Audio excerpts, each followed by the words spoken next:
Raise that hand. If you're on Zoom, hit the raise hand function button for us. We'll get around to you as quickly as we can. Maz, I saw you first, so we'll start down here.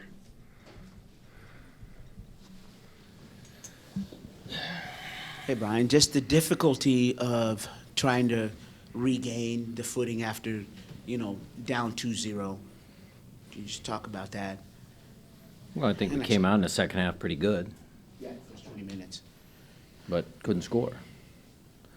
So some people would say, maybe it's not your night. The goalkeeper came up with some good saves. The referee didn't give us any penalties. Somebody, there's a lot of excuses in there, Maz. There's no excuse. They were better than us tonight. So, down 2 goals, we shouldn't have been down 2 goals. First goal, that was not the referee's fault. Penalty. It's not, whether it's a penalty or not, the play happened way up there in the middle of the field when we were pressing. You had Jackson and Obed can't win a duel in the middle of the field. Yaimar's got to come over. The guy dummies it, similar to what their goal was last year. In transition, they're ahead of us. Guy gets around Christian. Yaimar's got a double team. Ball comes in the front. I mean, that first goal was just shooting ourselves in the foot like we did earlier in the year. That's on us. That's more on me. Because the team just obviously wasn't set up right.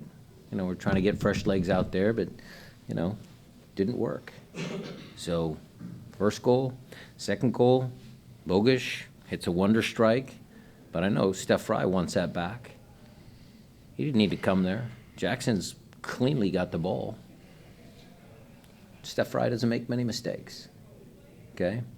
We had a couple half chances from top of the box, a volley by JP, a couple other chances from top of the box. Our guys couldn't hit the net from top of the box, but their guy did. Bogusz did tonight. And it was probably a goal of the week candidate. So at 2-0, it's credit to them. We got to do better. Jeremiah. You sort of alluded to this, but there was some disconnect, it seemed, you said, with the group that you were out there at the beginning. Do you feel like you have a better sense of who your best 11 is now? No, not after tonight's performance, Jeremiah. We talked about it earlier. Look, De La Vega, I'll just get ahead of it. His metrics were ticking up. And so I brought him up at halftime because, look, the kid tried. You can see that he wants to play, and he worked his butt off, and he just wasn't getting it. He needs more time with the group. And then we put him on the right first, and then we moved him over to the left because I'm not sure about where he fits best. So it's a work in progress still.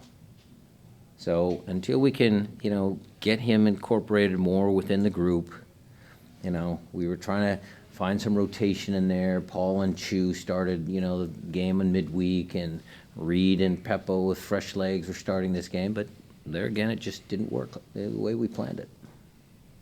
Go back row there to Jose.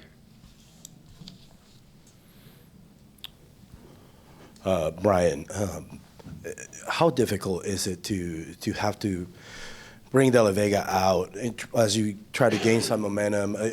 45 minute substitutions is not something that they traditionally have done. Does that make it more difficult for you to then reset the other pieces that either complement him or help? No, I've actually subbed earlier this year than many years in my career, and 45 minutes was again Jose. He was ticking up there, and so instead of letting him play 6 minutes in the second half, it's better just to take him out. So was it ideal? Was it an ideal sub? No. But we're going to be careful with him. So again, the substitutions and the other subs that came on the field, did they do what we wanted them to do? Not really. It didn't work this game. And there again, that's on me. All right, we'll come front row on this side, starting with Nico Moreno. Thanks, Brian. Just want to get your take. I mean, this was kind of the team's chance to put themselves into a test with the top of the West after a really good winning streak. How do you feel like your team, kind of matched up against this LAFC squad in general? Well, I don't think it was our best performance, so we didn't match up very well. We shot ourselves in the foot. The 2 goals that we gave up were defensive miscues that normally we have been better at, much better at. And so we still only lost 3 out of our last 19 games.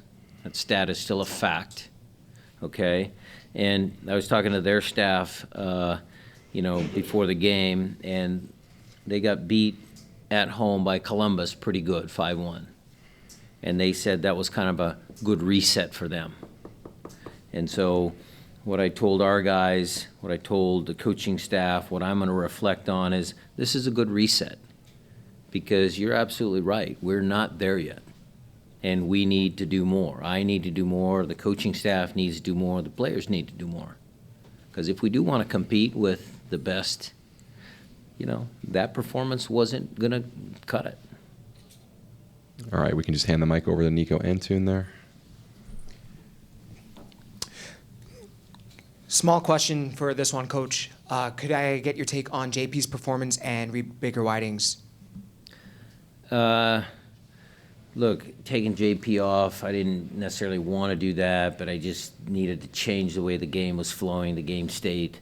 Reed was okay, had some good moments, some not so good moments, which is just part and parcel to he's a young kid still, and he hasn't had a ton of MLS minutes, starting minutes.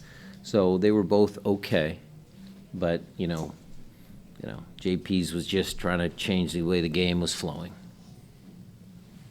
All right, any others on this side of the room? Okay, follow-ups over here.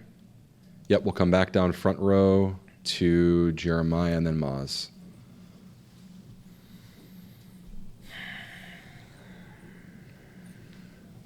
I'm sure the answer is no, but I'll ask anyway. Did you get any explanation on the Paul Rothrock yellow card penalty shout kind of situation? The explanation I got from the 4th official was the referee saw it as a simulation, and he didn't think that the foul on Jordan was a foul. Maz. Brian, I don't know whether you want to move on or not, but MLS takes a break for a second. You've got League Cup come 2 games. How will you then, is that an opportunity for We you? would have much rather played another MLS League match. I can tell you that.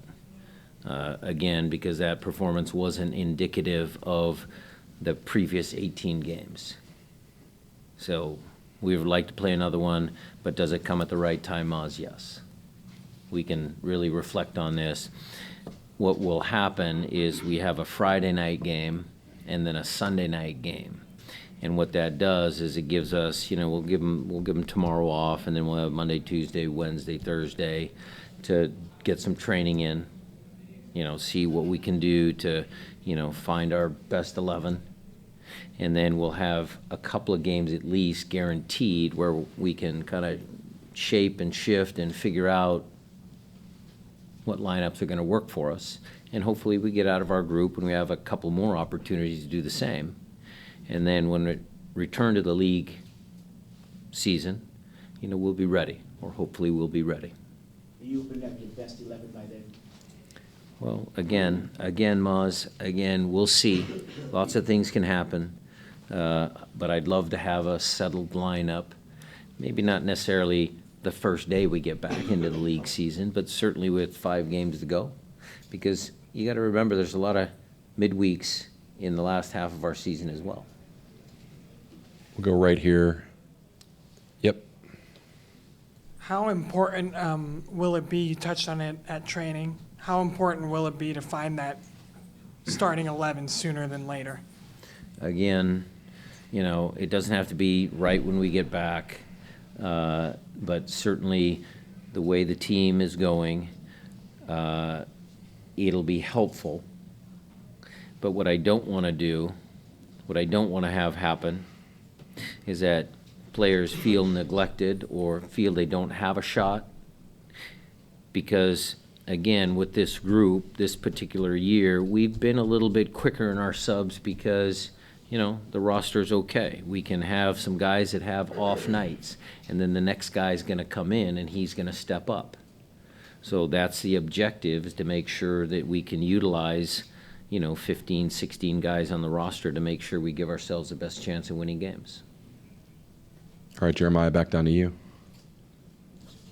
You know, you see a game like this, and I think it's inescapable that you wonder, is the talent level, are you at the same talent level as LAFC? And I'm just curious if you feel confident that you have the players here that you need to compete with LAFC and the other top teams in the league. I think our team can compete with any team on any given night. All right. I think we're going to take one from Sports Media Institute. It looks like we do have one question. We're quick. Okay. Sophia and Ethan. Okay. Isaac wants to ask one.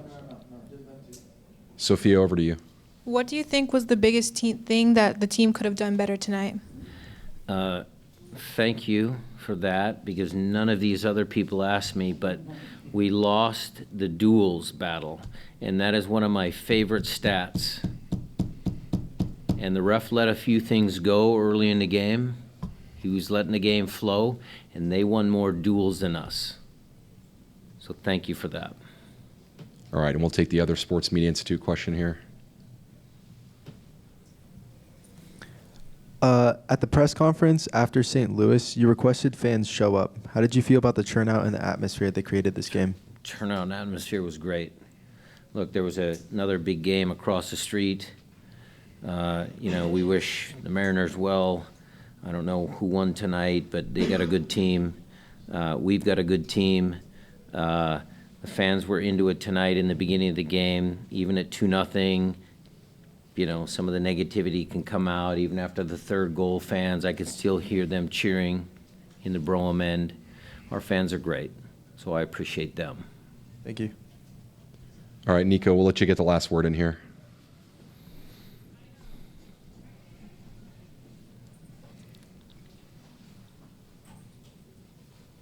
You talked about making the subs kind of change the game flow. Just wanted to get your take on how certain substitutions played out, specifically Raul and Masovsky, and maybe the thought process by bringing Masovsky rather than Leo as a true winger on that out. Well, Raul, you know, has been great for this club for many, many years. Had a couple chances tonight. Masovsky was, you know, a sub that I felt on the right-hand side. I wanted to push Jordan up as a second striker. So that was the reason for that. You know, I could have put Masovsky up front. I could have put Leo on, you know, Masovsky in the middle, but I wanted Jordan to play up there with Raul. But obviously there again, Nico, it just didn't work.